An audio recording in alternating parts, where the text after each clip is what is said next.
Hello friends, नमस्कार। Ranker maker में आप लोगों का स्वागत है।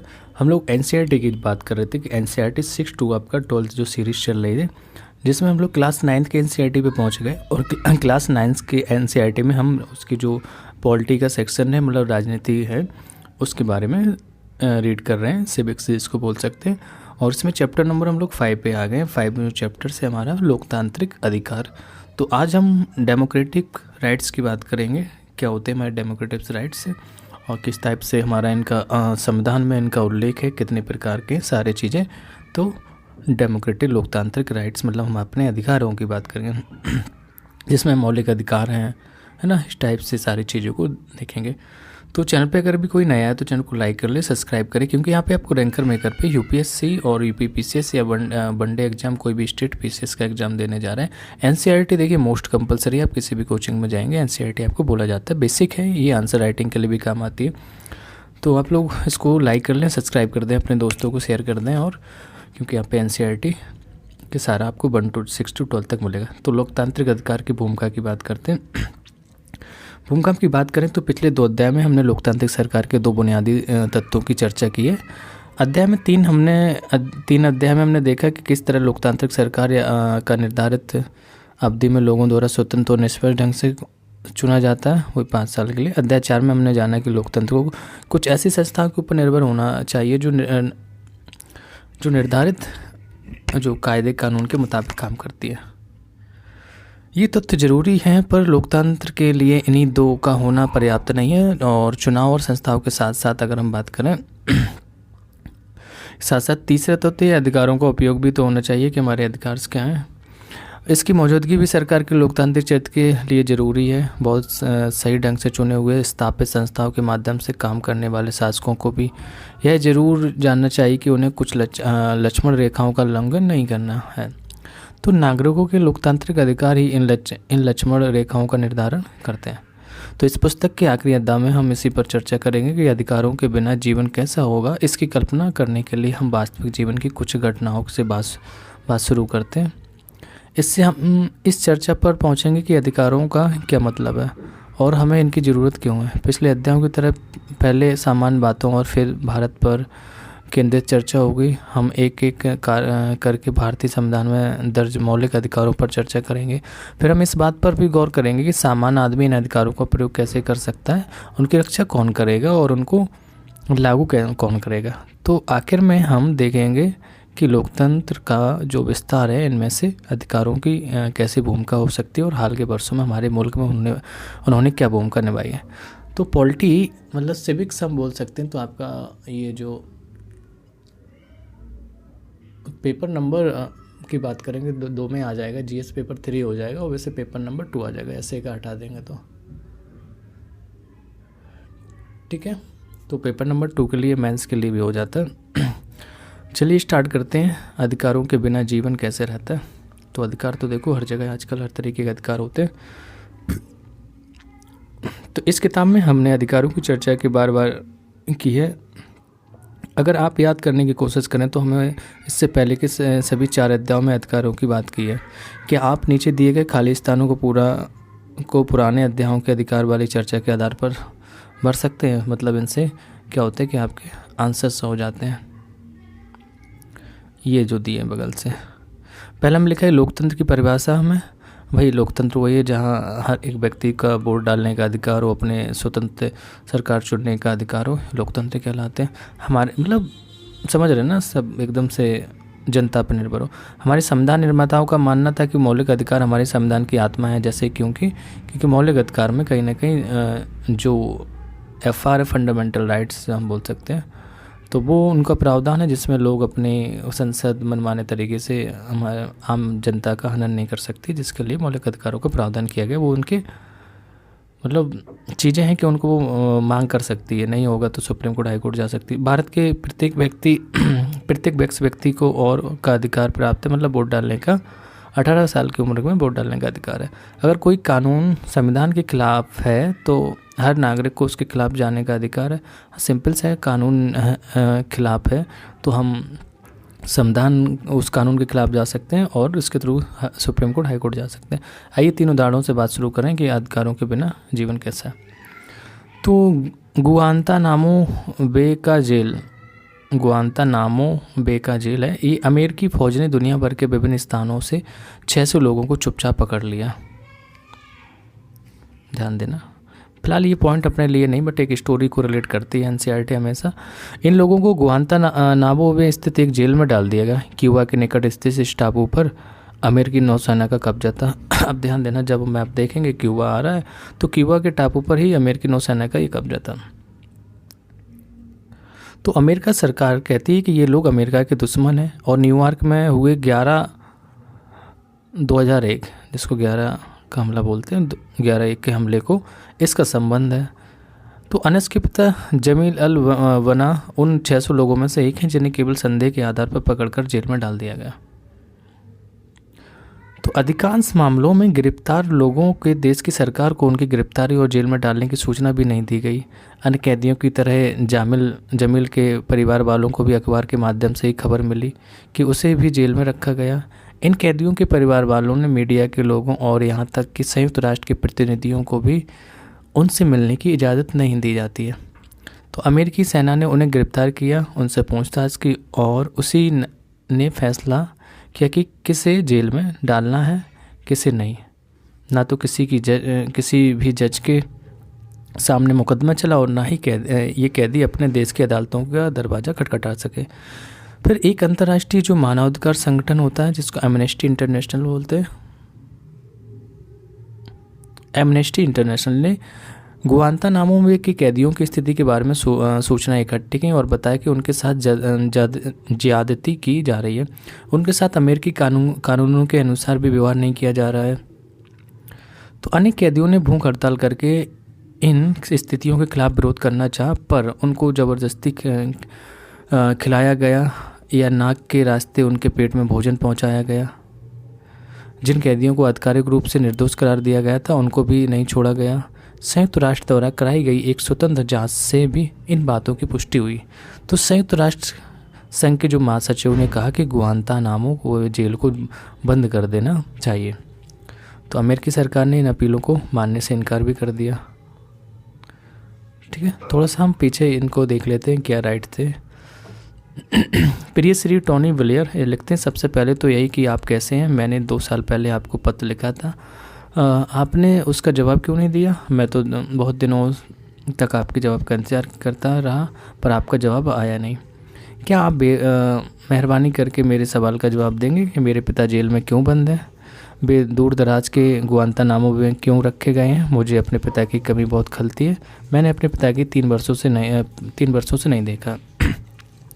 मैं जानता हूँ कि मेरे पिताजी ने कुछ भी गलत नहीं किया क्योंकि वे बहुत अच्छे आदमी हैं। लोग भी मेरे पिताजी के बारे में बहुत आदर के साथ बात करते हैं। आपके बच्चे आपके साथ क्रिसमस मनाते हैं, पर मैंने मेरे भाई और बहनों ने मिलकर 3 वर्षों से पिताजी के बिना ही ईद मनाई है। इसके बारे में आप क्या सोचते हैं। मुझे उम्मीद है कि इस बार आप मेरे पत्र का जवाब देंगे। धन्यवाद। अनस जमील अल वना, ये उम्र 9 साल थी इनकी। इन्होंने अपने पिताजी के लिए लिखा था।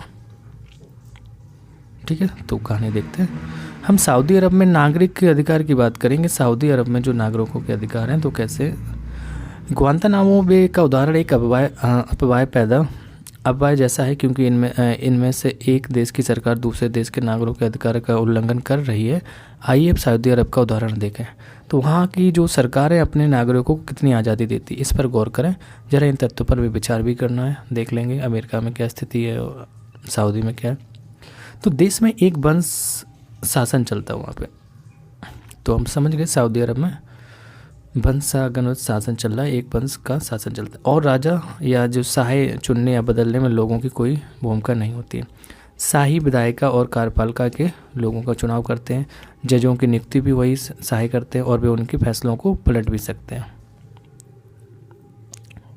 ठीक है, लोग कोई राजनीतिक दल या संगठन नहीं बना सकते। यहाँ पे मीडिया शाही की मर्जी के खिलाफ कोई भी अखबार नहीं दे सकती। कोई धार्मिक आज़ादी नहीं है। सिर्फ मुसलमान ही यहाँ के नागरिक हो सकते हैं।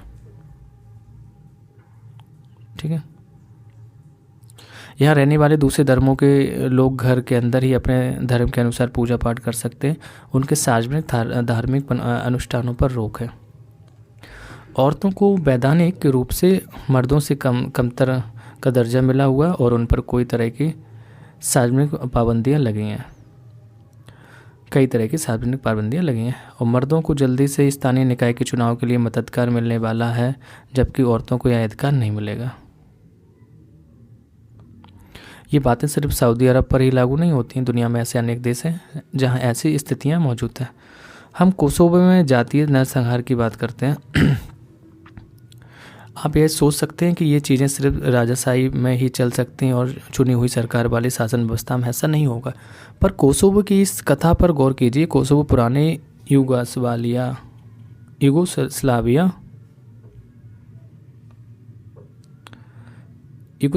का एक प्रांत था जो अब टूटकर अलग हो गया। इस प्रदेश में अल्बानियाई लोगों की संख्या बहुत ज़्यादा थी, पर पूरे देश के लिहाज से सर्ब लोग बहुसंख्यक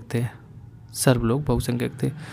उग्र सर्ब राष्ट्रवाद के भक्त मिलोसेविक ने यहाँ के चुनावों में जीत हासिल की और उनकी सरकार ने कोसोवो के अल्बानियाई लोगों के प्रति बहुत ही कठोर व्यवहार किया। उनकी इच्छा थी कि देश पर सर्ब लोगों का ही पूरा नियंत्रण हो। अनेक सर्ब नेताओं का मानना था कि अल्बानियाई लोगों जैसे अल्पसंख्यक या तो देश छोड़कर चले जाएं या सर्बों का प्रभुत्व स्वीकार कर लें। तो एक बच्ची ये क्वेश्चन कर रही है कि अगर आप सर्ब होते तो कोसोवो में मिलोसेविक ने जो कुछ किया, क्या उसका समर्थन करते? सर्ब लोगों का प्रभुत्व कायम करने की उनकी योजना क्या सर्ब लोगों की वास्तविक हित में थी? तो ये स्वीकार, इधर पे आ जाते हैं हम लोग। कोसोवो के एक शहर में अप्रैल 1999 की बात है, एक अल्बानियाई परिवार के साथ कुछ ऐसी घटनाएं हुई कि 74 वर्षीय बतीसा हॉक्सा अपनी रसोई में अपने 77 वर्षीय पति इजेत के साथ बैठी आग ताप रही थी। उन्होंने विस्फोट की आवाज़ सुनी, पर उनको यह एहसास नहीं हुआ कि सर्बिया की फौज शहर में घुस आई है। तभी उनका दरवाज़ा खोलकर 5-6 सैनिक दंदनाते हुए अंदर आए और पूछा, बच्चे कहाँ हैं? बतीसा याद करती है, उन्होंने इजेत की छाती में 3 गोलियां दाग दी। बताइए, उसके सामने ही उसके पति की मौत हो गई। सैनिकों ने उसकी अंगुली से शादी की अंगूठी उतार ली और उसे भाग जाने को कहा। मैं अभी दरवाजे से बाहर भी नहीं निकली थी कि उन्होंने घर में आग लगा दी। वह बरसात में बेघर होकर सड़क पर खड़ी थी। इसके पास ना मकान था, ना पति और ना शरीर पर पहनने कपड़ों के अलावा कोई और चीज़। समाचारों में आई यह कथा उन हजारों अल्बानियाई लोगों के साथ हुए बर्ताव में से एक की सच्चाई बताती है। और याद रखिए कि यह नरसंहार उस देश की अपनी ही सेना एक ऐसे नेता के निर्देश पर कर रही थी जो लोकतांत्रिक चुनाव में जीतकर सत्ता में आया था। बताइए, तो कहीं ना कहीं लोकतांत्रिक भी क्रूरता का बन जाता है। जातीय पूर्वाग्रहों के चलते हाल के वर्षों में जो सबसे बड़े नरसंहार हुए, उनमें से यह संभवतः सबसे भयंकर था। आखिरकार कई और देशों ने जब दखल दिया, तब जाकर यह क्रम थमा। मिलोसेविक की सत्ता गई और बाद में अंतर्राष्ट्रीय न्यायालय में उन पर मानवता के खिलाफ अपराध का मुकदमा चला। ये अंतर्राष्ट्रीय न्यायालय रहता है जिससे मानवता के खिलाफ मुकदमा चला। कोई भी 2 देशों के बीच विवाद होता तो यहीं जाता। तो ये क्वेश्चंस पॉइंट बन रहे हैं। यूके में अनस जमील को एक पत्र लिखे जिसमें टोनी ब्लेयर को उसके लिखे पत्र को पढ़ने के बाद अपनी प्रक्रियाओं का वर्णन करें।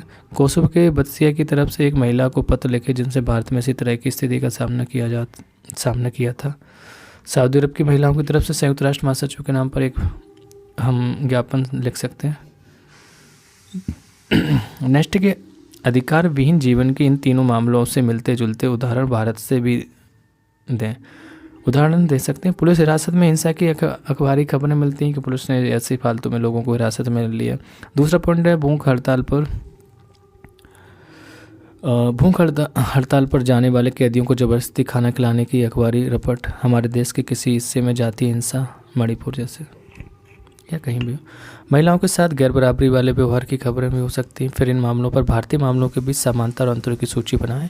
यह जरूरी नहीं है कि प्रत्येक मामले के लिए आप ठीक उसी तरह भारतीय उदाहरण दें, कुछ भी बता सकते हैं। ठीक है, अब हम लोकतंत्र में अधिकार की बात करेंगे।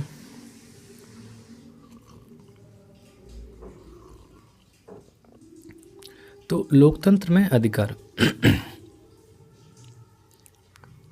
ठीक ठीक है, दिख रहा। हमने पहले जिन उदाहरणों का जिक्र किया उन सब पर विचार कीजिए। हर उदाहरण में जिसे कष्ट हुआ उसके बारे में सोचिए। तो गुआंतानामो के बे कैदियों, सऊदी अरब की औरतों और कोसोवो के अल्बानियाई लोगों और भारत में 1984 से तथा 2002 के दंगों का शिकार जो हुए लोगों के बारे में सोचिए। अगर आप इनकी जगह होते तो आपके मन में क्या विचार आते? अगर आप के साथ में महत्वपूर्ण फैसले करने का अधिकार हो तो आप उपरोक्त घटनाओं को न होने के लिए क्या करेंगे? तो ये आप यहाँ पे चीज़ों को देख सकते हैं, सोचेंगे। शायद आप एक ऐसी व्यवस्था बनाना चाहेंगे जिसमें लोगों की सुरक्षा हो, उनके सम्मान का ख्याल और समान व्यवहार जरूर हो। जैसे आप यह चाह सकते हैं कि बिना उचित कारण सूचना के किसी भी को गिरफ्तार न किया जाए, और अगर किसी को गिरफ्तार किया जाता है तो उसे अपना पक्ष रखने और अपने को निर्दोष साबित करने का पर्याप्त अवसर मिले। आप इस बात पर सहमत हो सकते कि ऐसा भरोसा सभी चीज़ों पर लागू नहीं हो सकता। हम हर किसी से जिन चीज़ों की मांग करते हैं या जिन बातों का ही उम्मीद करते हैं उसमें हमें तार्किक नज़रिया अपनाना चाहिए। हाँ, क्योंकि उससे क्या होगा, ये चीज़ें सबको उपलब्ध करानी है।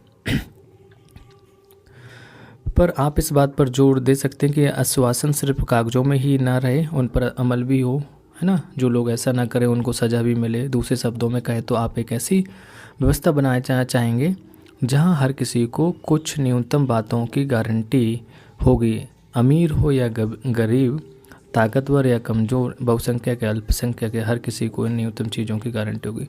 तो अधिकारों की सोच के पीछे यही भावना होती है। इसको हम जवाबदेही बोल सकते हैं कि एक अधिकारी के ऊपर एक अधिकारी होना चाहिए जिससे जवाबदेही तय होती है ना। एक के अगर हाथ में पावर दे दी जाएगी तो चीज़ें डिस्टर्ब हो जाएंगी। इसको हम पावर सेपरेशन बोलते हैं, मतलब सत्ता का बंटवारा।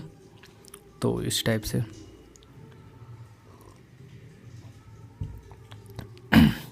चलिए आगे देखते हैं। तो अधिकार क्या है? राइट्स। What is rights? तो अधिकार किसी व्यक्ति का अपने लोगों, अपने समाज और अपनी सरकार से दावा है। क्या है कि अधिकार किसी व्यक्ति का अपने लोगों, अपने समाज और अपनी सरकार से दावा है। हम सभी खुशी से, बिना डर भय के और अपमानजनक व्यवहार से बचकर जीना चाहते हैं। इसके लिए हम दूसरों से ऐसे व्यवहार की अपेक्षा करते हैं कि जिसमें हमें कोई नुकसान ना हो, कोई कष्ट ना हो, है। इसी प्रकार हमारे व्यवहार से भी किसी को नुकसान नहीं होना चाहिए और कोई कष्ट नहीं होना चाहिए। मानवता का व्यवहार हम बोल सकते हैं, बस सारे शब्दों में एक ही वर्ड निकलेगा। इसलिए अधिकार तभी संभव है जब आपका अपने बारे में किया हुआ दावा दूसरे पर भी समान रूप से लागू हो,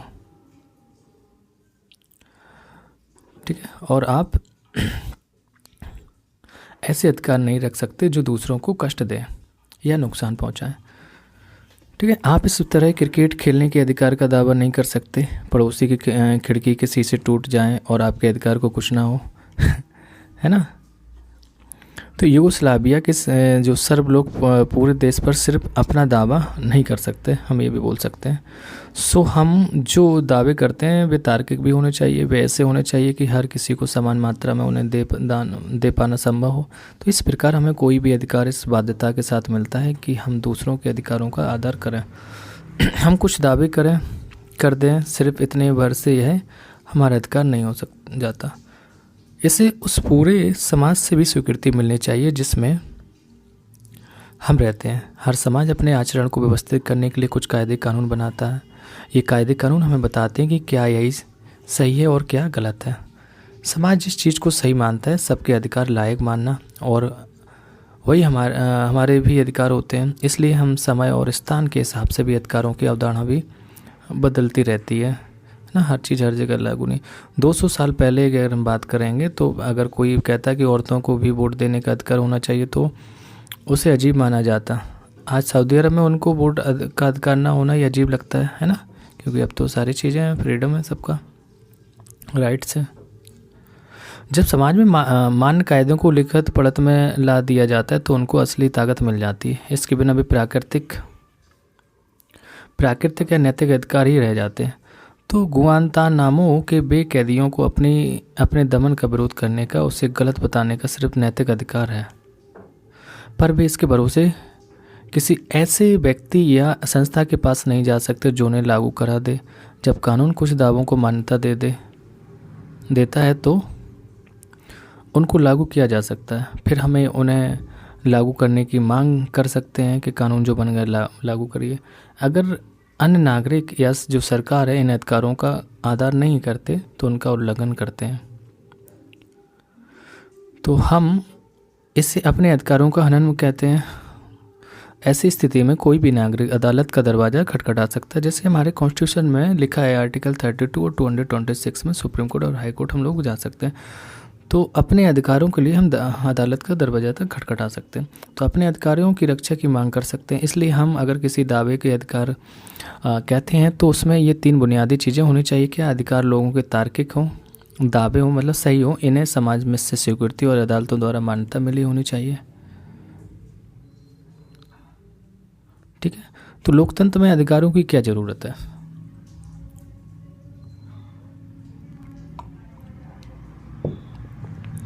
लोकतंत्र में अधिकारों की क्या ज़रूरत है, तो ये भी हमें देखना भाई। ज़रूरत तो है। बिना अधिकार के जो भी सत्ता में आ गया अपने हिसाब से चीज़ें करेगा, क्रूर हो जाए क्या होगा। हमने 5 साल के लिए तो चुन दिया, 5 साल में क्या स्थिति करेगा देश की, कुछ भरोसा नहीं। तो लोकतंत्र की स्थापना के लिए अधिकारों का होना जरूरी है। लोकतंत्र में हर नागरिकों को वोट देने का, चुनाव लड़कर प्रतिनिधि चुने जाने का अधिकार है। लोकतांत्रिक चुनाव हो इसके लिए लोगों को अपने विचारों को व्यक्त करने का अधिकार भी होना चाहिए, कि राजनीतिक पार्टी बनाने, है ना, और राजनीतिक गतिविधियों की आज़ादी का होना जरूरी है।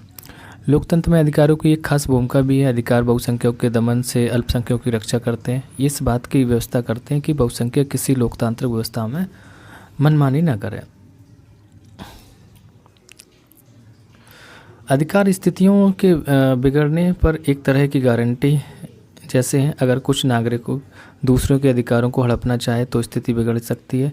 यह स्थिति आमतौर पर तब आती है जब बहुमत के लोग अल्पमत में आ गए हों।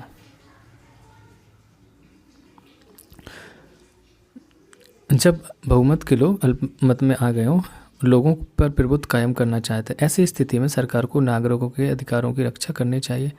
लेकिन कई बार चुनी हुई सरकार भी अपने ही नागरिकों के अधिकारों पर हमला करती है, या संभव है वह नागरिकों के अधिकारों की रक्षा न करे। तो इसलिए कुछ अधिकारों को हम सरकार से भी ऊंचा दर्जा दिए जाने की ज़रूरत है, ताकि सरकार भी उसका उल्लंघन न कर सके। अधिकांश लोकतांत्रिक शासन व्यवस्थाओं में नागरिकों के अधिकार संविधान में लिखित रूप से में दर्ज किए गए, जैसे हमारे भी कॉन्स्टिट्यूशन में लिखे गए। अब आते हैं भारतीय संविधान में अधिकार क्या है ना। Indian constitution, right in Indian constitution.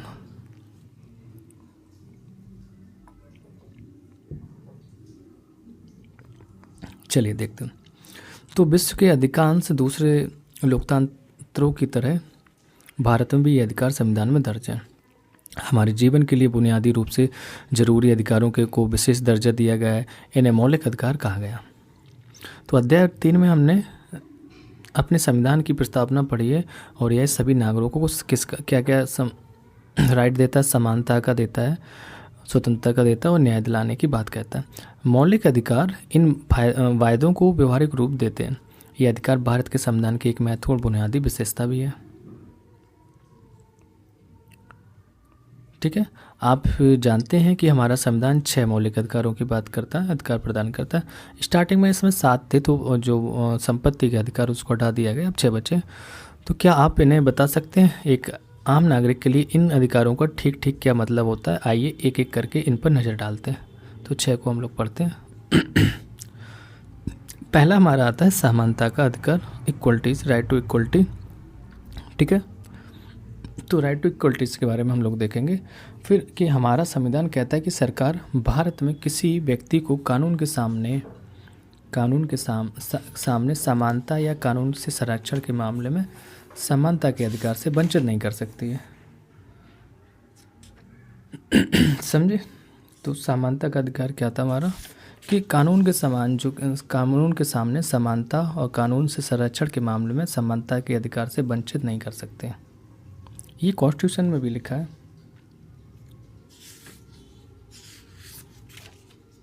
ठीक है, इसका ये सारे पॉइंट आ गए आपके।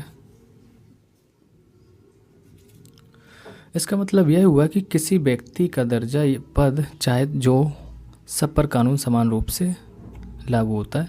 इसे कानून का राज भी कहते हैं। कानून का राज किसी भी लोकतंत्र की बुनियादी बुनियाद है। इसका अर्थ हुआ कि कोई भी व्यक्ति कानून के ऊपर नहीं है। किसी राजनेता हो, सरकार ही अधिकारी हो या सामान्य नागरिक में से कोई अंतर नहीं किया जा सकता।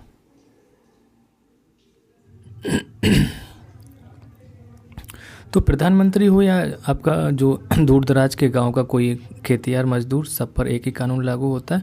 कोई व्यक्ति वैधानिक रूप से अपने पद या जन्म के आधार पर विशेष अधिकार या खास व्यवहार का दावा नहीं कर सकता। तो जैसे कुछ साल पहले देश के एक पूर्व प्रधानमंत्री पर भी धोखाधड़ी का मुकदमा चला था। सारे मामले पर गौर करने के बाद अदालत ने उनको निर्दोष घोषित किया था। लेकिन जब एक मामला चला, उन्हें किसी अन्य आम नागरिक की तरह ही अदालत में जाना पड़ा।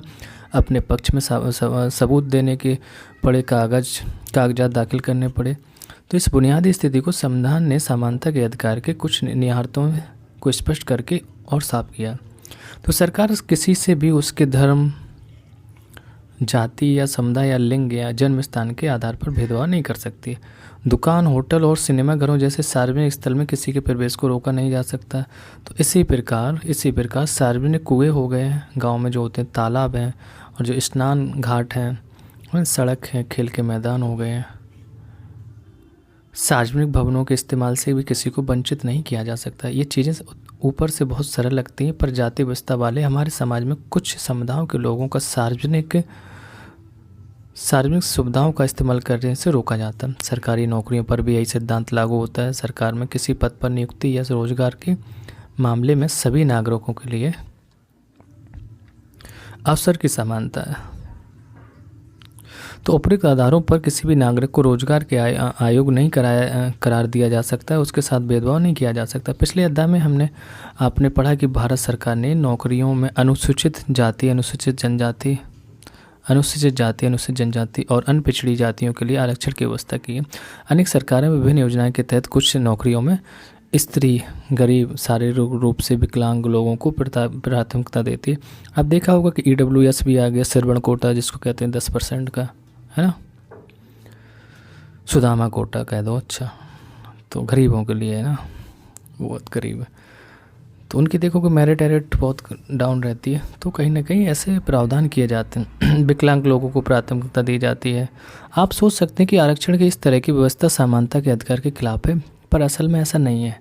समानता का मतलब है हर किसी को से उसकी ज़रूरत का ख्याल रखते हुए समान व्यवहार करना। ये लाइन बहुत अच्छी है तुम्हारी, देखो। समानता का मतलब है कि हर आदमी को उसकी क्षमता के अनुसार काम करने का समान अवसर उपलब्ध कराना है। तो कई बार अवसर की समानता सुनिश्चित करने भर के लिए कुछ लोगों को विशेष अवसर देना जरूरी होता है। आरक्षण ही करता है। इसी बात को साफ करने के लिए संविधान स्पष्ट रूप से कहता है कि इस तरह का आरक्षण समानता के अधिकार का उल्लंघन नहीं है। किसी तरह का भेदभाव न होने का सिद्धांत सामाजिक जीवन पर भी इसी तरह लागू होता है। संविधान सामाजिक भेदभाव के एक बहुत ही प्रबल रूप छुआछूत का जिक्र करता है और सरकार को निर्देश देता है कि वह इसे समाप्त करे। किसी भी तरह इसके छुआछूत को कानूनी रूप से गलत करार दिया गया है। यहाँ छुआछूत का मतलब कुछ खास जातियों के लोगों के शरीर को छूने से बचना भर नहीं है। यहाँ उन पर सारी सामाजिक मान्यताओं और आचरणों को भी गलत करार देना देता है, जिसमें किसी खास जाति में जन्म लेने भर से लोगों को नीची नज़र से देखा जाता है या उनके साथ अलग अलग तरह का व्यवहार किया जाता है। इसलिए संविधान ने छुआछूत को दंडनीय अपराध घोषित किया है। ठीक है, तो समानता का अधिकार ये हो गया हम लोगों का। थोड़ा सा ऊपर पिक्चर देख लेते हैं क्या।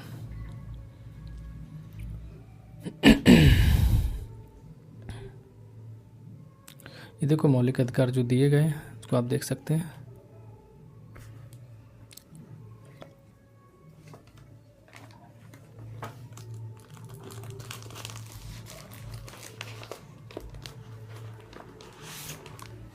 जी, तो इसमें 6 तरीके के हम दिखाई दिए रहे ना, 3 ऊपर 3 नीचे। तो भी मैंने कहा था कि पहले 7 थे लेकिन उसके बाद इनको 6 में कर दिया गया था।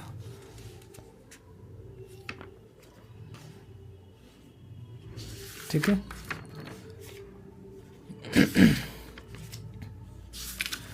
चलिए, तो पहला था संवैधानिक जो मतलब संवैधानिक उपचार तो छोड़ दीजिए, वो बाद में करें। हम समानता का अधिकार देखते हैं। सबसे पहले हमारी बात करते हैं समानता का अधिकार हुआ है, फिर स्वतंत्रता का अधिकार है, फिर उसके बाद आता है शोषण के खिलाफ अधिकार, फिर धार्मिक स्वतंत्रता का अधिकार आ जाएगा, फिर आपका शैक्षणिक और सांस्कृतिक अधिकार। अगर इनमें से कोई भी आपका अधिकार हनन होता है तो हम कहाँ जा सकते हैं? हम जा सकते हैं संवैधानिक उपचार का अधिकार, आर्टिकल 32 के अकॉर्डिंग। ठीक है, तो ये सारी चीज़ें थी इसमें। अच्छा, स्वतंत्रता का अधिकार जो हम लोगों ने अभी पढ़ा, तो इसकी अगर बात करेंगे तो ये आर्टिकल आपका 19 से लेके 19 से 20 से 21 से 22, 19 से 22 तक के लिए हम बोल देंगे। जैसे 19 में लिखा है कि अभिव्यक्ति की स्वतंत्रता सहित कुल 6 प्रकार की स्वतंत्रताओं का संरक्षण है ना। अपराधों, अनुच्छेद 20 में अपराधों के लिए 2 सिद्धि के संबंध में संरक्षण, 21 में प्राण एवं दैहिक स्वतंत्रता का संरक्षण। एक मिनट सॉरी, समता का देख रहे थे ना हम, समता का। एक मिनट, मैं स्वतंत्रता की बात कर दिया। हाँ, समता के अधिकार की बात करेंगे। 14 से 18 तक है। 14 में विधि के समझ समता विधियों का समान संरक्षण से, और 15 में धर्म, मूल, वंश, जाति, लिंग या जन्म स्थान के आधार पर विभेद के प्रतिषेध किया गया। ये भी हम लोगों ने पढ़ा इसमें। ठीक है। उसके बाद 16 लोक नियोजन के विषय में अवसर की समता, 17 में छुआछूत, अभी देख लो उपाधियों का अंतर, 18 में हो जाएगा। इस टाइप की चीज़ें आपकी दी गई हैं इसमें। तो ये पिक्चर है आपका ओलंपिक का। कोई छुआछूत के अनेक रूप देख लेते हैं। बहुत अच्छी कहानी लिखी रहती है अगर जब ब्रैकेट में चीज़ों को पढ़ते हो तो।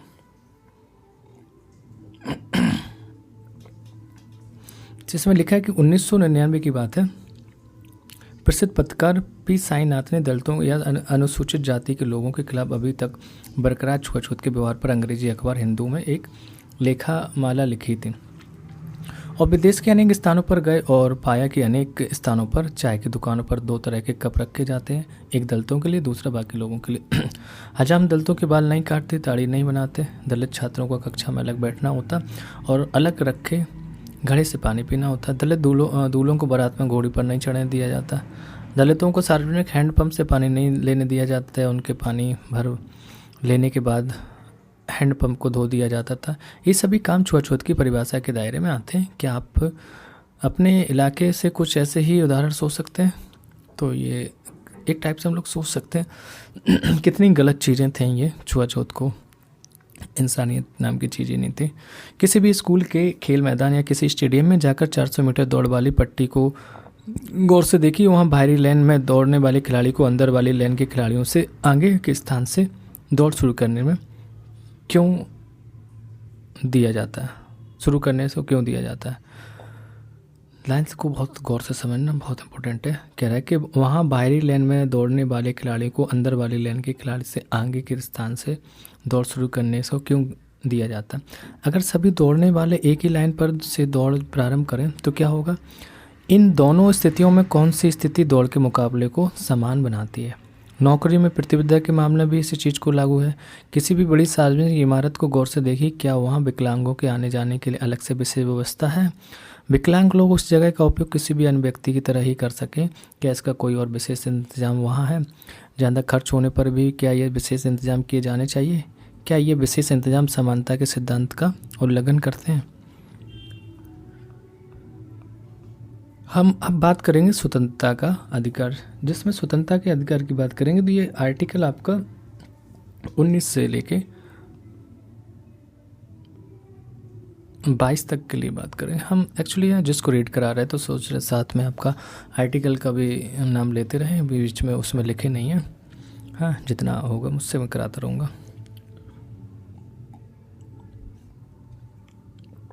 19 से 22 तक की बात करेंगे स्वतंत्रता का अधिकार। पहले पढ़ लेते हैं, फिर जो कॉन्स्टिट्यूशन में चीज़ें दी गई उनको भी 2-4 लाइन में क्लियर कर देंगे। तो स्वतंत्रता का मतलब बाधाओं का ना होना ही होता है ना। व्यवहारिक जीवन में इसका मतलब होता है कि हमारे मामले में किसी किस्म का दखल ना होना, न सरकार का न व्यक्तियों का। हम समाज में रहना चाहते हैं लेकिन हमें स्वतंत्रता भी चाहते हैं। हम मन चाहे ढंग से काम करना चाहते हैं। कोई हमें यह आदेश न दे कि उसे कि ऐसे करो वैसे करो ना। इसलिए भारतीय संविधान ने प्रत्येक नागरिक को कई तरह की स्वतंत्रताएं दी हैं। अभिव्यक्ति की स्वतंत्रता की बात करेंगे तो मैंने अभी जस्ट आपको बताया था कि अभिव्यक्ति, जैसे मैंने समानता में इसी को बोल दिया था स्वतंत्रता वाले, तो इसमें हम अभिव्यक्ति की बात करेंगे। ये 6 प्रकार का इसमें अभिव्यक्ति की बात की गई है, अभिव्यक्ति की स्वतंत्रता की, और ये आर्टिकल 19 में आता हमारा, ठीक है। 19 मैंने कहा ना, 19 से 22 तक इसको देखना। शांतिपूर्ण ढंग से जमा होने की स्वतंत्रता, ये जो आपके हैं ये सारी चीज़ें इसी में अभिव्यक्ति की स्वतंत्रता में आ जाएंगे। संगठन और संघ बनाने की स्वतंत्रता, देश में कहीं भी जाने आने की स्वतंत्रता, देश के किसी भी भाग में रहने या बसने की स्वतंत्रता। अब यही हो जाएगा 19(1) है, 19 का 19(1) का खा, इस टाइप से लाइन से आप चेक कर देंगे। देश के किसी भाग में रहने बसने की स्वतंत्रता, कोई भी काम करने, धंधा चुनने या पेशा करने की स्वतंत्रता। याद रखिए कि हर नागरिक को ये स्वतंत्रता प्राप्त है। इसका मतलब यह हुआ कि आप अपनी स्वतंत्रता का ऐसा उपयोग नहीं कर सकते जिससे दूसरे की स्वतंत्रता का हनन होता हो, क्योंकि सभी के लिए है। अब सोचो, मेरी स्वतंत्रता भैया, तुम्हारी स्वतंत्रता वहाँ तक है जहाँ तक दूसरे की स्वतंत्रता भंग ना हो। आपकी स्वतंत्रता सार्वजनिक परेशानी या व्यवस्था पर पैदा नहीं कर सकती। आप वह सब करने के लिए आज़ाद हैं जिससे दूसरों को परेशानी ना हो।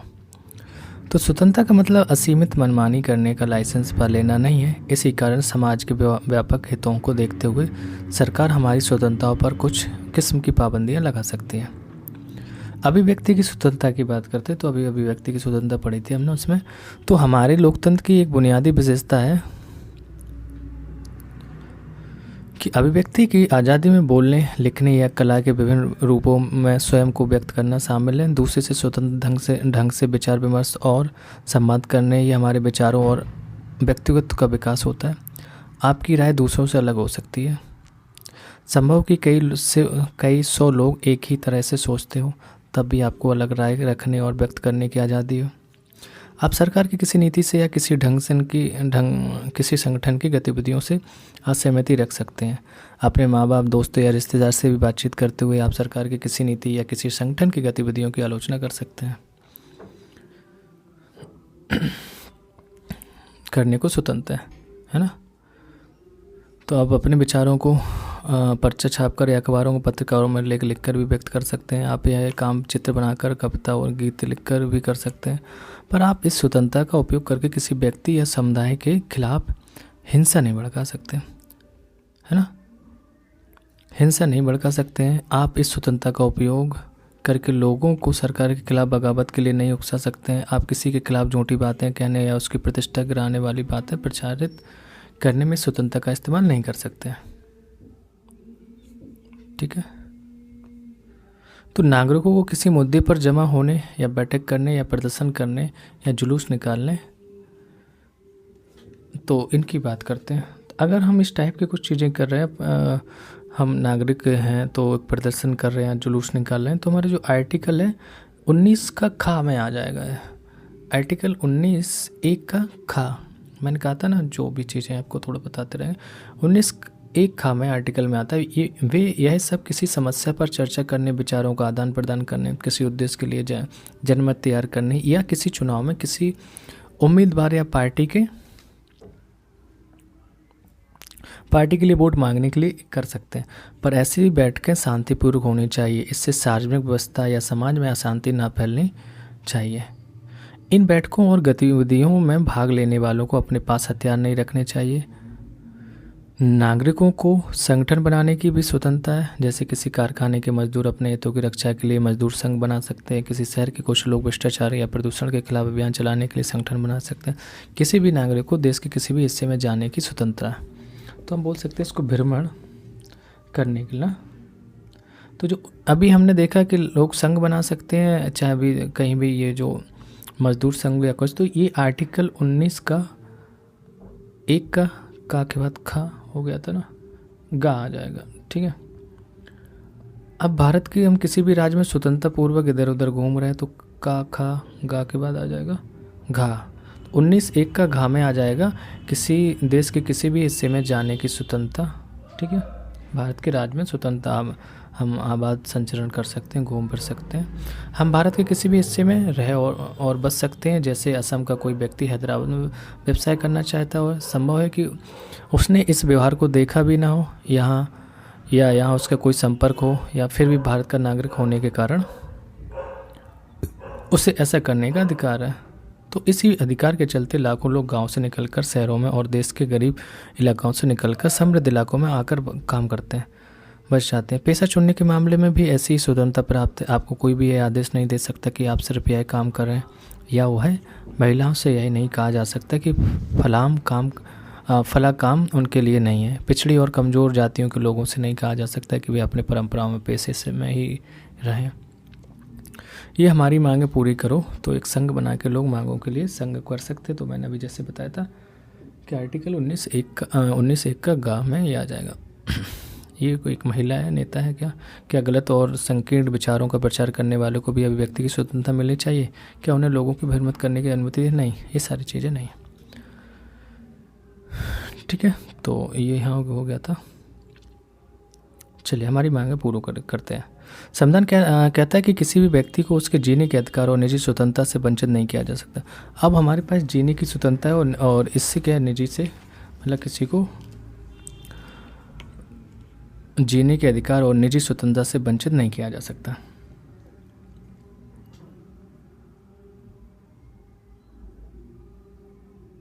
ठीक है, कानून द्वारा स्थापित व्यवस्थाओं को छोड़कर इसका मतलब यह है कि जब तक अदालत किसी व्यक्ति को मौत की सज़ा नहीं सुनाती तो उसे मारा नहीं जा सकता। इसका यह भी मतलब है कि कानूनी आधार पर होने पर ही सरकार या पुलिस अधिकारी किसी नागरिक को गिरफ्तार कर सकता है। अगर वे ऐसा करते हैं तब भी उन्हें कुछ नियमों का पालन करना पड़ता है। क्या करना है? पहला नियम है कि गिरफ्तार या हिरासत में लिए गए व्यक्ति को उसकी गिरफ्तारी और हिरासत में लेने के कारणों की जानकारी देनी होगी। ये रिट होती है, रिट जारी कर सकता है। 5 प्रकार की बताएंगे आगे। दूसरा है गिरफ्तार या हिरासत में लिए गए व्यक्ति को सबसे निकट के मजिस्ट्रेट के सामने 24 घंटे के अंदर आपको प्रस्तुत भी करना पड़ता है कि आप 24 घंटे के अंदर उसको नियरेस्ट जो मजिस्ट्रेट हैं उनके सामने प्रस्तुत करिए। इसमें एक चीज़ ये रहती है कि बस आपका जो आने जाने का समय है वो इंक्लूड नहीं किया जाएगा। हो सकता पता चले ट्रैफिक में फंस गए और फिर कहो कि आपको 24 घंटे में आना था, नॉट पॉसिबल है ना। चलिए आगे देखते हैं। ऐसे व्यक्ति को वकील से विचार विमर्श करने और अपने बचाव के लिए वकील रखने का अधिकार भी होता है। आइए एक बार फिर से गुआंतानामो बे और कोसावो को याद करें।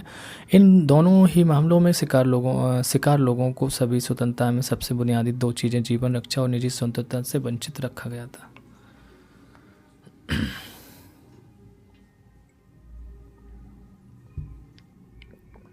क्या ये उदाहरण स्वतंत्रता के अधिकार के उल्लंघन के हैं? अगर हाँ तो प्रत्येक में संविधान में कि कौन से प्रावधान का उल्लंघन हुआ है तो बताना। ये 4-5 पॉइंट दिए हैं। भारत सरकार ने सलमान रसूदी की किताब स्टैनिक वर्सेस को इस आधार पर प्रतिबंध कर दिया कि इसमें पैगंबर मोहम्मद के प्रति अनादर का भाव दिखाया गया और इससे मुसलमानों की भावनाओं को ठेस पहुंच सकती है। हर फिल्म को सार्वजनिक प्रदर्शन से पूर्व भारत सरकार के सेंसर बोर्ड से प्रमाण। तो मतलब ये क्या समझ रहे ना, इस वजह से इस स्वतंत्रता का उल्लंघन हो गया था। हर फिल्म को सार्वजनिक प्रदर्शन से पूर्व भारत सरकार के सेंसर बोर्ड को प्रमाण पत्र देना होता, पर वही कहानी अगर किताब या पत्रिका में छपे तो इस पर ऐसी पाबंदी नहीं है। ये भी क्योंकि दूसरों की भावना आहत न हो। सरकार इस बात पर विचार कर रही है कि कुछ खास औद्योगिक क्षेत्रों या अर्थव्यवस्था के कुछ क्षेत्रों में काम करने वालों को यूनियन बनाने और हड़ताल पर जाने का अधिकार नहीं होगा। नहीं, ये गलत हो जाएगा भाई, तो आर्टिकल 19 का उल्लंघन हो जाएगा। नगर प्रशासन ने माध्यमिक परीक्षाओं के मद्देनजर शहर में रात 10 बजे के बाद सार्वजनिक लाउड स्पीकर का प्रयोग करने पर पाबंदी लगाई। ये सही है, कर सकता है। तो शोषण के खिलाफ अधिकार की बात करेंगे तो ये आर्टिकल हमारा कौन सा आ जाएगा?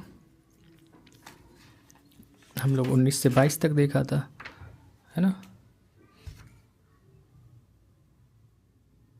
फिर नहीं, पहले देखा समानता का अधिकार 14 से 18, फिर हमने देखा 19 से 22 तक के लिए आपका था स्वतंत्रता का अधिकार।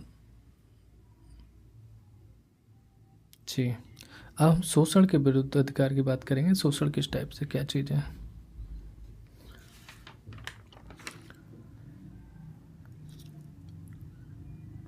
आर्टिकल 23 से लेकर 24 तक इसमें रहेगा। तो कौन कौन सा रहेगा? आर्टिकल 23, 24।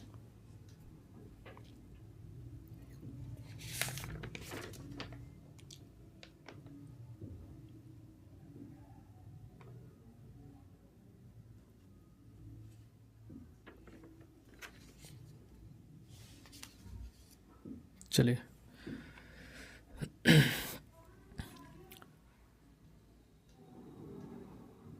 स्वतंत्रता और बराबरी का अधिकार मिल जाने के बाद स्वाभाविक है कि नागरिकों को यह अधिकार भी हो कि कोई उसका शोषण ना कर सके।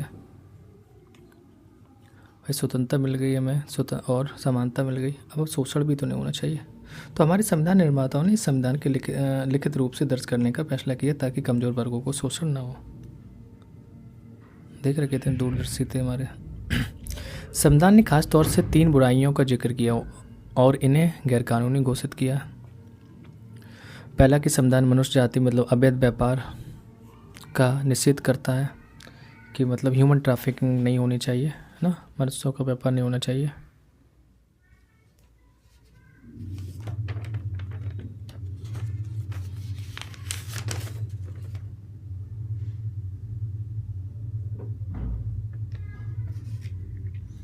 ठीक है।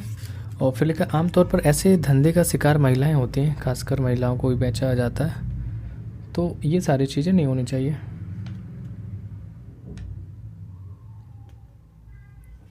फिर नेक्स्ट लाइन में लिखा है कि जिनका अनैतिक कामों के लिए शोषण होता है। दूसरा, हमारा संविधान किसी किस्म के बेगार या जबरन काम लेने का निषेध करता है। बेगार प्रथा में मजदूरों को अपने मालिक के लिए मुफ्त या बहुत थोड़े से अनाज वगैरह के लिए जबरन काम करना पड़ता है। तो जब यही काम मजदूर को जीवन भर करना पड़ता है तो उसे हम बंधुआ मजदूरी भी कहते हैं, तो ये सब गलत है। तीसरा, संविधान बाल मजदूरी का भी निषेध है। तीसरा, संविधान बाल मजदूरी का भी निषेध करता है। किसी कारखाने या खदान या रेलवे और बंदरगाह जैसे खतरनाक काम में कोई भी 14 वर्ष से कम उम्र के बच्चों को काम पर नहीं रख सकता है। ठीक है, क्या है कि 14 साल से कम के बच्चे को आप काम पे नहीं रख सकते किसी भी ऐसे खतरनाक जो कामों में। खतरनाक मतलब ये जो फैक्ट्रियों में काम कर रहे हैं या कोई कोयले की माइन में काम कर रहे हैं, सब में। इसी को आधार बनाकर बाल मजदूरी रोकने के लिए अनेक कानून बनाए गए। इनमें से बीड़ी बनाने, पटाखे या दिया सलाई बनाने, प्रिंटिंग और रंग रोगन जैसे कामों में बाल मजदूरी रोकने के कानून बनाए गए। क्या आपको अपने प्रदेश में लागू न्यूनतम मजदूरी का पता है? अगर नहीं तो क्या आप पता कर सकते हैं अपने मोहल्ले के अलग अलग काम करने वालों से बात करके, या जानने की कोशिश कीजिए क्या उनको न्यूनतम मजदूरी मिल रही है। उनसे पूछिए क्या उनको न्यूनतम मजदूरी का पता है। उनसे यह भी पूछिए कि उसी काम के लिए क्या मर्द और औरत को समान मजदूरी मिलती है। तो ये सारी चीज़ें जान सकते हैं। इन खबरों को आधार पर संपादक के नाम एक लंबा पत्र घोषणा के खिलाफ अधिकार के उल्लंघन की बात उजागर करते हुए ये लिखा गया था। देख लेते क्या। मद्रास हाई कोर्ट में अर्जी दायर की गई कि अर्जी के दायर करने में कहा गया कि सालेम जिले के गांव के 7 से 12 वर्ष के उम्र के अनेक बच्चों को जाकर केरल के चित्तूर जिले के ओलूर में बेचा गया।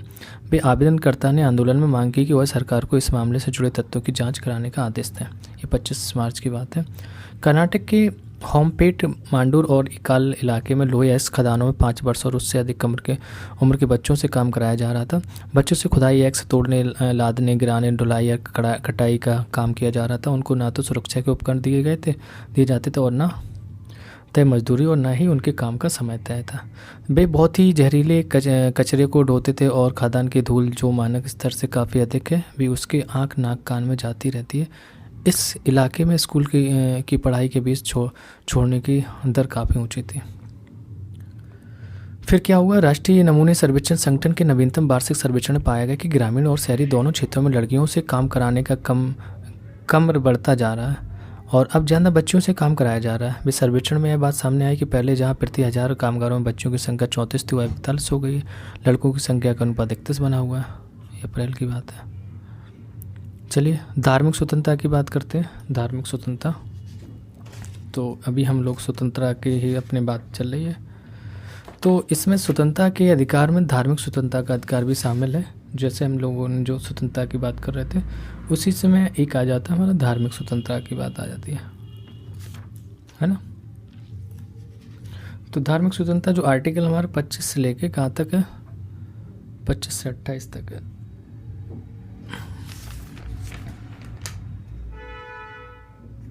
ठीक है,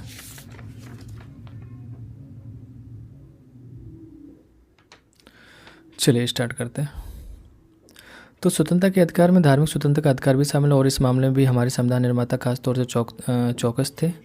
उन्होंने इस स्वतंत्रता को स्पष्ट रूप से अलग दर्जा दिया। अध्याय 2 में पढ़ चुके कि भारत एक धर्मनिरपेक्ष देश है। विश्व के अन्य देशों के समान भारत के अधिकांश लोग अलग अलग धर्म को मानते हैं। कुछ लोग किसी भी धर्म को नहीं मानते। धर्मनिरपेक्षता इस सोच पर आधारित है कि शासन का काम व्यक्तियों के बीच के मामलों को देखना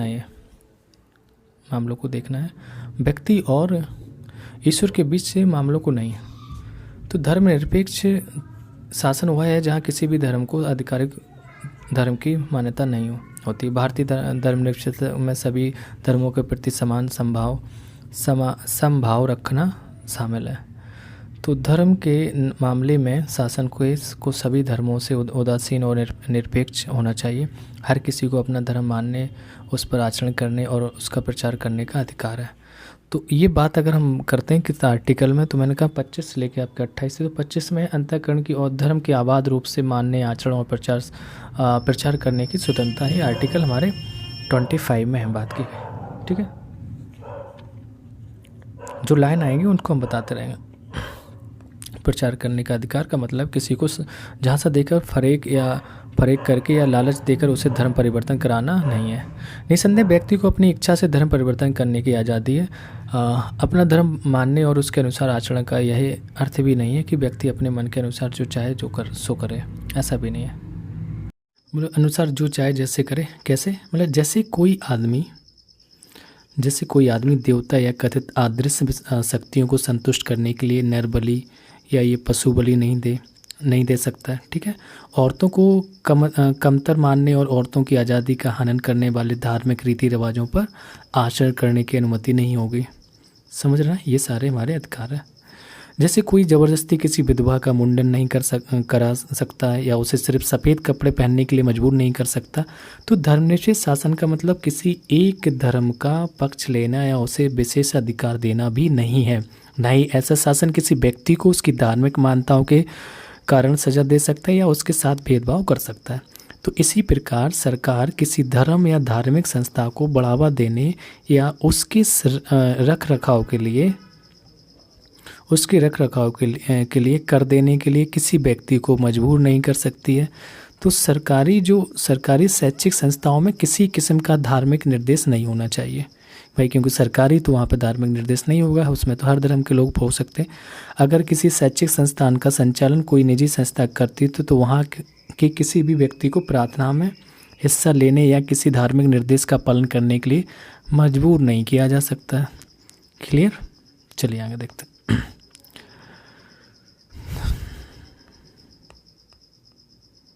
मजबूर नहीं किया जा सकता। आगे यहाँ से तो सांस्कृतिक और शैक्षिक अधिकार की बात करते हैं। सांस्कृतिक और शैक्षिक अधिकार, आप हैरान हो सकते हैं कि हमारे संविधान में निर्माताओं ने अल्पसंख्यकों के अधिकारों की लिखित गारंटी को लेकर इतने सचेत क्यों थे?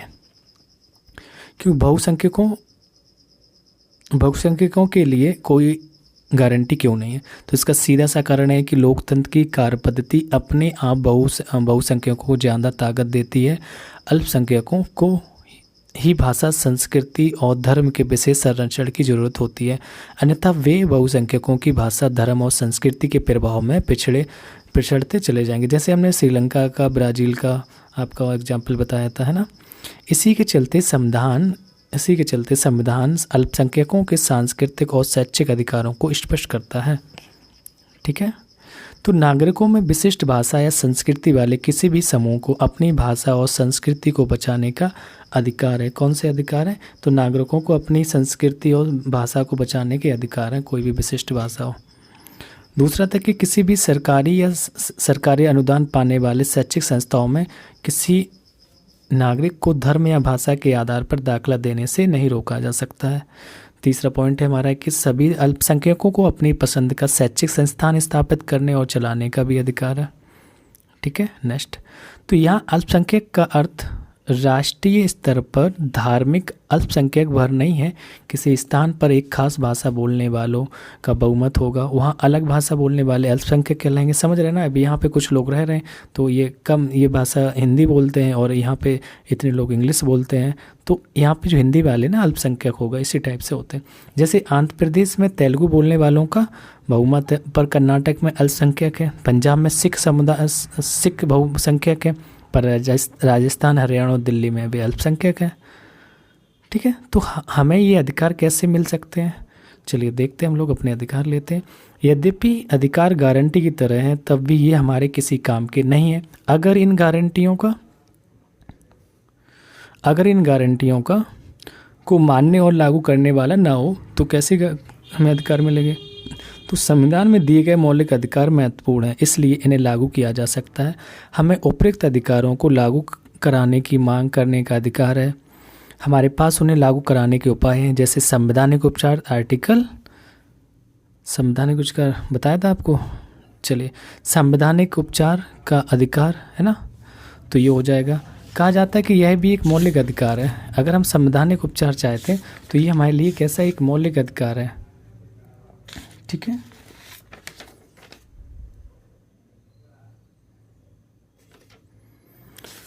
यह अधिकार अन्य अधिकारों को प्रभावी बनाता है।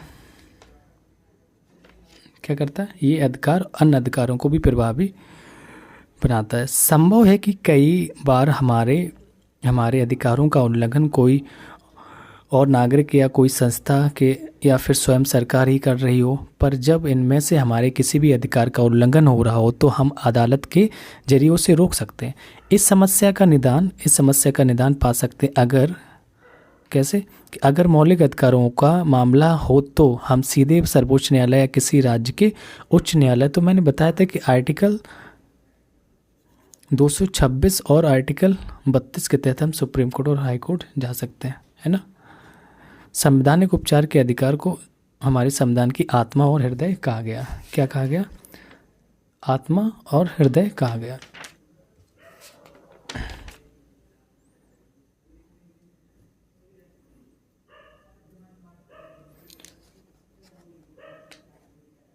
हाँ नहीं, 32 के थ्रू हम सुप्रीम कोर्ट जाएंगे, मैंने बताया ना। 226 हाई कोर्ट, किसी भी राज्य का हाई कोर्ट। ठीक है, तो इसको क्या कहेगा? आत्मा और हृदय कहा गया। मौलिक अधिकार विधायिका, कार्यपालिका और सरकार द्वारा गठित किसी भी अन्य प्राधिकारी की गतिविधियों या फैसलों से ऊपर है। मौलिक अधिकारों का उल्लंघन करने वाला कोई कानून नहीं बन सकता। कोई फैसला नहीं लिया जा सकता। विधायिका या कार्यपालिका की बात करें, विधायिका या कार्यपालिका कि किसी भी फैसले या काम से मौलिक अधिकारों का हनन हो या उनमें कमी हो तो वह फैसला या जो काम है ही अवैध हो जाएगा। अगर आप संसद ऐसा कानून बनाती है कि जिससे मौलिक अधिकारों का हनन है तो वो अवैध माना जाएगा। तो हम केंद्र और राज्य सरकारों द्वारा बनाए गए ऐसे कानूनों को, उनकी नीति और फैसलों को, या राष्ट्रीयकृत बैंक या बिजली बोर्ड जैसे उनके द्वारा गठित संस्थाओं की नीतियों और फैसलों को चुनौती दे सकते हैं। वे भी व्यक्तियों या निजी संस्थाओं के खिलाफ मौलिक अधिकार के मामले में दखल दे सकती हैं। सर्वोच्च न्यायालय या उच्च न्यायालय को मौलिक अधिकार लागू कराने के मामले में निर्देश देने, आदेश या रिट जारी करने का अधिकार है। तो अदालतें गड़बड़ी का शिकार होने वालों को हर्जाना दिलवा सकती हैं और गड़बड़ी करने वालों को दंडित कर सकती हैं। तो अध्याय 4 में हमने देखा कि हमारे देश की न्यायपालिका सरकार और संसद से स्वतंत्र है। क्या है? हमारे देश की न्यायपालिका कैसी है? सरकार और संसद से स्वतंत्र है। हमने यह भी देखा कि न्यायपालिका बहुत शक्तिशाली और नागरिकों के अधिकारों के लिए जो कुछ जरूरी हो वह करने में सक्षम भी रहती है। तो मौलिक अधिकारों के हनन के मामले में अगर कोई बात करें, कोई भी पीड़ित व्यक्ति न्याय पाने के लिए तुरंत अदालत में जा सकता है। पर अब अगर मामला सामाजिक या सार्वजनिक हित का हो तो ऐसे मामलों में मौलिक अधिकारों के उल्लंघन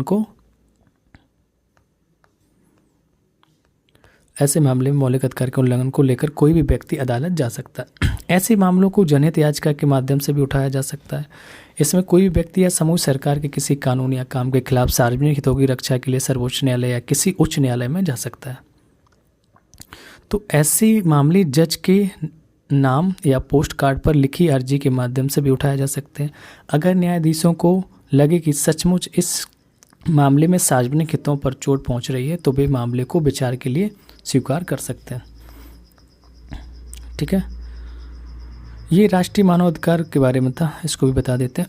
तो विविध क्षेत्रों में में हो रहे मानवाधिकार उल्लंघन के कई मामले ने संपूर्ण भारत की जनता का ध्यान अपनी ओर आकर्षित किया है।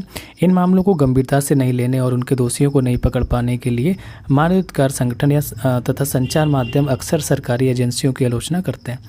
ऐसे में पीड़ितों की तरफ से किसी को दखल देने की आवश्यकता थी और राष्ट्रीय मानवाधिकार आयोग ने इस मामले में पहल की है। यह 1993 में कानून के द्वारा बनाया गया एक स्वतंत्र आयोग है। न्यायपालिका की तरह आयोग भी सरकार से स्वतंत्र होते हैं। आयोग की नियुक्ति राष्ट्रपति करते हैं और इसमें आमतौर पर सेवानिवृत्त जज, अधिकारी या प्रमुख नागरिकों को ही नियुक्त किया जाता है, किंतु इस पर अदालती मामलों में फैसले देने का दायित्व या बोझ नहीं होता है। सोया पीड़ितों को उनके मानवाधिकार दिलाने मदद करने पर ही सारा ध्यान दे सकता है। इनमें संविधान प्रदत्त अधिकार भी शामिल हैं। राष्ट्रीय मानवाधिकार आयोग के लिए अधिकारों की परिभाषा में संयुक्त राष्ट्र द्वारा कराई गई वे संधियां और अंतर्राष्ट्रीय घोषणाएं भी शामिल हैं जिन पर भारत ने दस्तखत किए हैं। तो समझ रहे हैं ना चीज़ों को। तो राष्ट्रीय मानवाधिकार आयोग खुद किसी को सज़ा नहीं दे सकता है, यह जिम्मेदारी अदालतों की है। आयोग का काम मानवाधिकार के उल्लंघन के किसी मामले में स्वतंत्र और विश्वसनीय जांच करना है। यह उन मामलों की भी जांच करता है जहां ऐसे उल्लंघन में या उन्हें रोकने में सरकारी अधिकारियों पर उपेक्षा बरतने का आरोप हो, मतलब लापरवाही करने का। तो यह देश में मानवाधिकारों को बढ़ाने और उनके प्रति चेतना जगाने का काम भी करता है। आयोग अपनी जांच की रिपोर्ट और अपने सुझाव सरकार को देता है। यहाँ पीड़ितों की ओर से अदालत में दखल देता है। अदालत यहाँ किसी भी अदालत की तरह यह चश्मदीद गवाहों का समन भेजकर बुला सकता है, किसी सरकारी अधिकारियों से पूछताछ कर सकता है, किसी सरकारी दस्तावेज की मांग कर सकता है, किसी जेल में जाकर जांच कर सकता है या घटना स्थल पर अपनी जांच टीम भेज सकता है। तो भारत का कोई भी नागरिक मानवाधिकारों के उल्लंघन के मामले में इसके पास निम्नलिखित पते या शिकायत भेज सकता है। राष्ट्रीय मानवाधिकार आयोग, JPO कॉम्प्लेक्स, INA, नई दिल्ली 110023 पे आप भेज सकते हैं। आयोग के पास अर्जी भेजने की ना तो कोई फीस है, ना फॉर्म, ना ही कोई तय तारीख, कभी भी आप भेज सकते हैं। तो राष्ट्रीय मानवाधिकार आयोग की तरह ही सभी 28 राज्यों में राज्य मानवाधिकार आयोग है। अधिक जानकारी के लिए www.NHRC मतलब national human rights commission NIC.in पे हम जा सकते हैं। ठीक है, तो ये चीज़ें हम लोग आ गए हैं। अधिकारों का बढ़ता दायरा, तो अधिकार भी बढ़ रहे हैं, इसको देखते हैं। तो हमने इस अध्याय की शुरुआत अधिकारों के महत्व पर चर्चा से की थी, पर अध्याय के ज़्यादातर हिस्से में हमारा ध्यान संविधान द्वारा दिए गए मौलिक अधिकारों पर ही रहा। आप सोच सकते हैं कि संविधान द्वारा दिए गए मौलिक अधिकार ही नागरिकों को मिलने वाले अधिकार हैं। यह सही नहीं है। मौलिक अधिकार बाकी सारे अधिकारों के स्रोत हैं। हमारा संविधान और हमारे कानून हमें और बहुत सारे अधिकार देते हैं और साल दर साल अधिकारों का दायरा बढ़ता गया है। समय समय पर अदालतों ने ऐसे फैसले दिए हैं जिनसे इस अधिकारों का दायरा बढ़ा है। तो प्रेस की स्वतंत्रता का अधिकार, सूचना का अधिकार जैसे मिले, है ना, शिक्षा का अधिकार जैसी चीज़ें मौलिक अधिकारों का ही विस्तार है। उन्हीं से निकलती है। अब स्कूली शिक्षा हर भारतीय का अधिकार बन चुकी है, जो 14 वर्ष के सभी बच्चों को मुफ्त में दी जाती है, दिलाई जाती है। इसका प्रावधान है। ठीक है,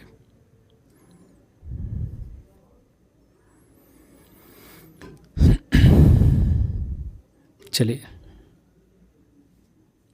तो वो कहाँ तक हो गया था? 14 वर्ष के सभी बच्चों को मुफ्त और अनिवार्य शिक्षा दिलाना सरकार की जिम्मेदारी। संसद ने नागरिकों को सूचना का अधिकार देने वाला कानून भी पास कर दिया। यह अधिकार विचारों और अभिव्यक्ति की आज़ादी के मौलिक अधिकार के तहत ही है। हमें सरकारी दफ्तरों से सूचना मांगने और पाने का अधिकार है। हाल ही में सर्वोच्च न्यायालय ने जीवन के अधिकार को नया विस्तार देते हुए उसमें भोजन के अधिकार को भी शामिल कर दिया। साथ ही अधिकारों का दायरा संविधान द्वारा दिए गए मौलिक अधिकारों तक सीमित नहीं है। संविधान अनेक दूसरे अधिकार भी देता है जो मौलिक अधिकार नहीं है, जैसे संपत्ति रखने का अधिकार मौलिक अधिकार नहीं है। अब क्या ये एक संवैधानिक अधिकार है या कानूनी अधिकार बोल सकते हैं? वैधानिक अधिकार। चुनाव में वोट देने का अधिकार एक महत्वपूर्ण संवैधानिक अधिकार है। ध्यान देना, ये क्वेश्चन पूछा जाता सीधा कि चुनाव में वोट देने का अधिकार एक महत्वपूर्ण संवैधानिक अधिकार है। ठीक है, तो कई बार मानवाधिकारों का भी विस्तार होता है। ये असल में सर्वमान्य नैतिक दावे हैं जो कानून द्वारा मान्य हो भी सकते और नहीं भी हो, और इन्हें उस अर्थ में अधिकार नहीं कहा जा सकता। जैसे कि हमने पहले परिभाषा के माध्यम से बताया था। तो दुनिया में लोकतंत्र के फैलाव के साथ सरकारों पर दबाव बढ़ता जा रहा है कि वे इन सर्वमान्य नैतिक दावों को माने, उन्हें कानूनी रूप दें। कई अंतर्राष्ट्रीय संधि और जो प्रतिज्ञा पत्रों ने भी अधिकारों का दायरा बढ़ाने में मदद की है। तो इस प्रकार हम देखते हैं कि अधिकारों का दायरा बढ़ता जा रहा है और हर समय नए अधिकार सामने आ रहे हैं। ये लोगों के संघर्षों से हासिल हुए हैं। समाज के विकास या नए संविधानों के निर्माण के साथ नए अधिकार सामने आते हैं। संविधान बनाने संबंधी अध्याय में हमने देखा कि दक्षिण अफ्रीका के संविधान में नागरिकों को कई तरह के नए अधिकार मिले। इनमें से कुछ इस प्रकार हैं। कैसे? निजता का अधिकार, इसके कारण नागरिकों को और उनके घरों की तलाशी नहीं ली जा सकती है, उनके फ़ोन टैप नहीं किए जा सकते हैं, उनकी चिट्ठी पत्री को खोलकर पढ़ा नहीं जा सकता जैसे हम पोस्ट ऑफिस से भेज रहे हैं, तो ऐसा कुछ नहीं होगा। पर्यावरण का अधिकार, तो पर्यावरण का अधिकार ऐसा पर्यावरण पाने का अधिकार जो नागरिकों के स्वास्थ्य या कुशल क्षेम की प्रतिकूल ना हो, मतलब अच्छा इन्वायरमेंट होना चाहिए। तो पर्याप्त आवास पाने का भी अधिकार है। स्वास्थ्य सेवाओं, पर्याप्त भोजन और पानी तक पहुंच का अधिकार भी है। किसी को भी आपात चिकित्सा देने का से इनकार नहीं किया जा सकता। अनेक लोगों का मानना है कि काम का अधिकार, स्वास्थ्य का अधिकार, जीने के लिए जरूरी न्यूनतम आवश्यकताओं का अधिकार और निजता के अधिकार को भारत में मौलिक अधिकार बना देना चाहिए। आपके इसके बारे में क्या सोच है, ये पूछ रहे हैं। तो चलिए हम एक एक लाइन को देखो। एनसीईआरटी कुछ भी इग्नोर नहीं करना, सारा पढ़ना। अभी हम डेमोक्रेटिक जो जितने भी राइट है हमारे लोकतांत्रिक, वो सबको एक बार क्वेश्चंस के फॉर्म में भी देख लेंगे। तो आर्थिक, सामाजिक और सांस्कृतिक अधिकारों पर अंतर्राष्ट्रीय प्रतिज्ञा पत्र क्या था? तो इस अंतर्राष्ट्रीय प्रतिज्ञा पत्र में अनेक ऐसे अधिकारों को मान्यता दी गई जो भारतीय संविधान के मौलिक अधिकारों से सीधे नहीं जुड़े हैं।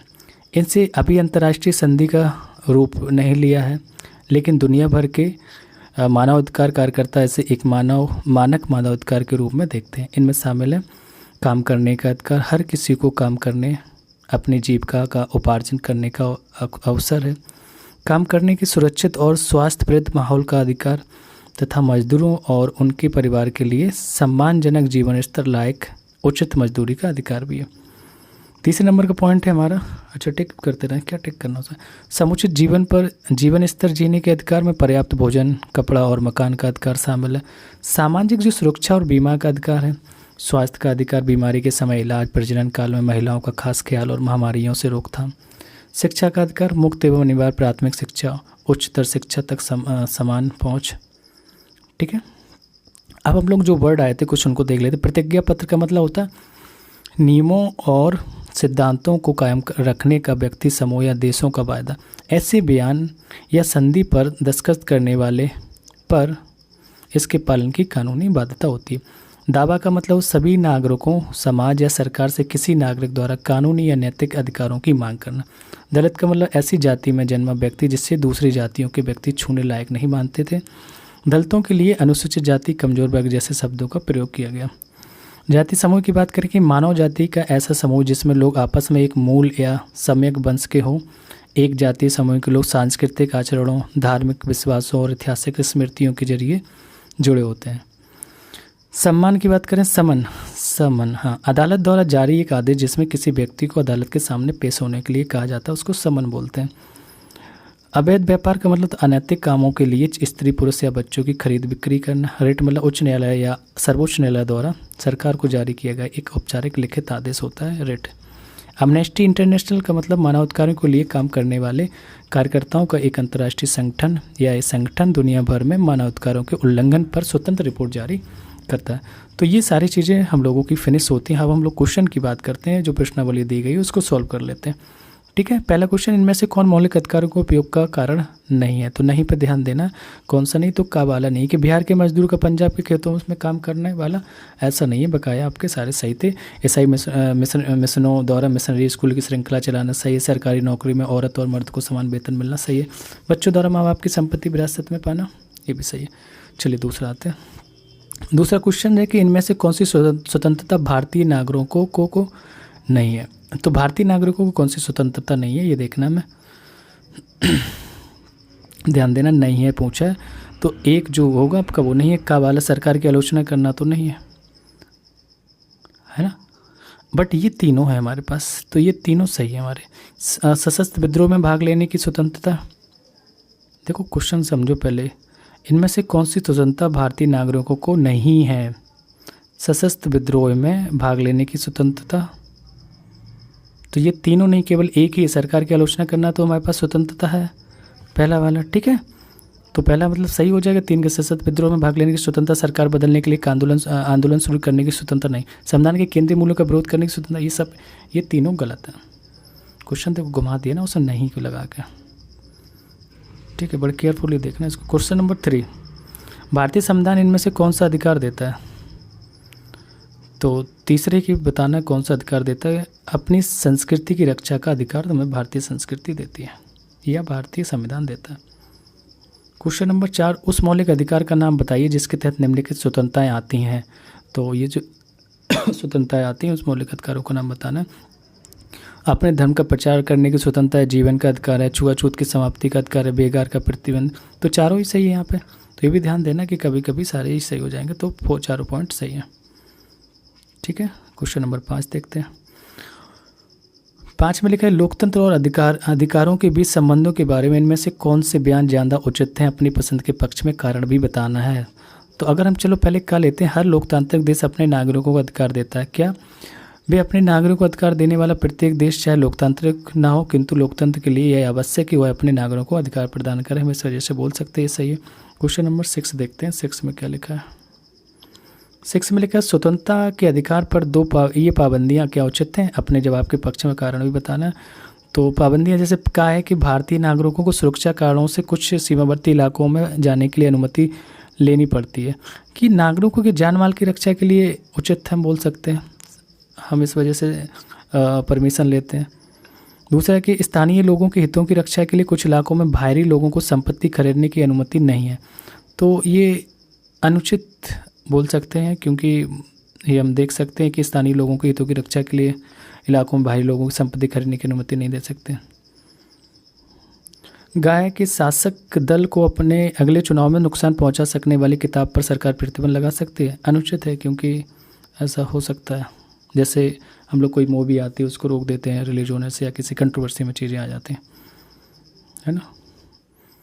तो क्वेश्चन नंबर 7 है कि मनोज एक सरकारी दफ्तर में मैनेजर के पद के लिए आवेदन देने गया। वहाँ के किरानी ने उसका आवेदन लेने से मना कर दिया और कहा, झाड़ू लगाने वाले का बेटा होकर तुम मैनेजर बनना चाहते हो? तुम्हारी जाति का कोई कभी इस पद पर आया है? तो नगर पालिका के दफ्तर जाओ और सफाई कर्मचारी के लिए अर्जी दो। इस मामले में मनोज के किस मौलिक अधिकार का उल्लंघन हो रहा है? मनोज की तरफ से जिला अधिकारी के नाम लिखे एक पत्र में इसका उल्लेख करो। बताइए भैया क्या हो रहा है? तो मनोज के मामले में हम बोल सकते हैं समानता का अधिकार, यहाँ पे उसका उल्लंघन हो रहा है समानता का तथा स्वतंत्रता के अधिकार का भी उल्लंघन, हम दोनों चीज़ बोल सकते हैं। क्वेश्चन नंबर 8, लैंग्वेज है 8 में भी, ठीक है, बट आपको आंसर थोड़ा सा छोटा सा रहेगा। जब मधुरमा संपत्ति के पंजीकरण वाले दफ्तर में गई तो रजिस्ट्रार ने कहा, अब अपना नाम मधुरमा बनर्जी बेटी AK बनर्जी नहीं लिख सकती, आप शादीशुदा हैं, आपको अपने पति का ही नाम देना होगा। फिर आपके पति का उपनाम तो राव है, इसलिए आपका नाम भी बदलकर मधुरमा राव होना चाहिए। तो मधुरमा इस बात से सहमत नहीं हुई। उसने कहा, अगर शादी के बाद मेरे पति का नाम नहीं बदला तो मेरा क्यों बदलना चाहिए? तो अगर वह अपने नाम के साथ पिता का नाम लिखते रह सकते तो मैं क्यों नहीं लिख सकती? आपकी राय में इस विवाद में किसका पक्ष सही है और क्यों? तो हम बोल सकते हैं यहाँ पे मधुरमा सही बात है, अब क्योंकि वो सही कह रही है। उसके जो व्यक्तिगत मामलों पर प्रश्न करके तथा उसमें जो दखल करके रजिस्ट्रार कोई उसकी स्वतंत्रता के अधिकार का उल्लंघन कर रहा है, हम ऐसे बोल सकते हैं। हम साथ ही ये बोल सकते हैं अपने पति का नाम अपनाने का प्रश्न सामाजिक मान्यताओं पर आधारित है जो महिलाओं को कमतर तथा कमज़ोर मानता है। तो मधुरमा को अपना जो नाम बदलने के लिए बाध्य करना इस समानता के अधिकार तथा हम बोल सकते हैं धार्मिक स्वतंत्रता के अधिकार का उल्लंघन भी करना है। क्वेश्चन नंबर 9 में देखते हैं, फिर से ऐसे बड़ा सा क्वेश्चन है, आंसर एक ही लाइन में हम खत्म कर देंगे। लिखा है कि मध्य प्रदेश के होशंगाबाद जिले के पिपरिया में हजारों आदिवासी जंगल में रहने वाले लोग सतपुड़ा राष्ट्रीय पार्क, बोरी वन्यजीव अभ्यारण्य और पंचमढ़ी वन्यजीव अभ्यारण्य, ये जो नाम आ रहे हैं आप देख सकते हैं ना, बोरी वन्यजीव अभ्यारण्य का, पंचमढ़ी अभ्यारण्य का, ठीक है। तो ये अपने प्रस्तावित स्थापन का विरोध करने के लिए जमा हुए और उनका कहना था कि यह विस्थापन उनकी जीविका और उसके विश्वासों पर हमला है। तो सरकार का दावा है कि इलाके के विकास और वन जीवों के संरक्षण के लिए उनका विस्थापन जरूरी है। जंगल पर आधारित जीवन जीने वाले की तरफ से राष्ट्रीय मानवाधिकार आयोग को एक पत्र इस मसले पर सरकार द्वारा दिया जा सकने वाला संभावित जवाब है। और इस मामले पर मानवाधिकार आयोग की रिपोर्ट कैसे होगी, तो समझ सकते हैं आप लोग अपने तरफ से इसका आंसर दे सकते कैसे होगी। तो वो बोल सकते हैं कि हाँ जीवन का अधिकार, बट सरकारी योजना है तो हम बोल सकते हैं कि इन चीज़ों को कहीं ना कहीं उन्हें कहीं आवास बना के बसाया जाएगा, फिर जाके उसमें की जाए। लेकिन वन्यजीव है, उनके संरक्षण की बात आएगी, तो हम अपने इस हिसाब से आंसर दे सकते हैं। ठीक है, क्वेश्चन नंबर 10 भी इसी टाइप से इस अध्याय में पढ़ी गई, वो सारी चीज़ों की बात की है, तो उसमें चित्र के हिसाब से कुछ चीज़ें करनी थी। और लिखा है लास्ट में, अभी तक के सभी अध्यायों में हमने अखबार पढ़ने वाला अभ्यास रखा है, आइए अब अखबारों के लिए अपने लिखने का प्रयास करें। तो मानवाधिकार संगठन की तरफ से एक प्रेस विज्ञप्ति देखें, मानवाधिकार उल्लंघन के मामले में संपादक के पत्र देखें, पुलिस हिरासत में या मौलिक अधिकार संबंधी सर्वोच्च न्यायालय के फैसले जुड़े समाचार, इस टाइप के हम पढ़ सकते हैं जो करंट अफेयर की। आई होप आप लोगों को ये चीज़ें पसंद आ रही होगी। एनसीईआरटी की सीरीज़ देखो पूरी चल रही है, आपको 6 से 12 तक कराई जाएगी। चैनल को लाइक कर लें आप लोग, सब्सक्राइब करें, अपने दोस्तों में शेयर कर दें। Thank you for watching.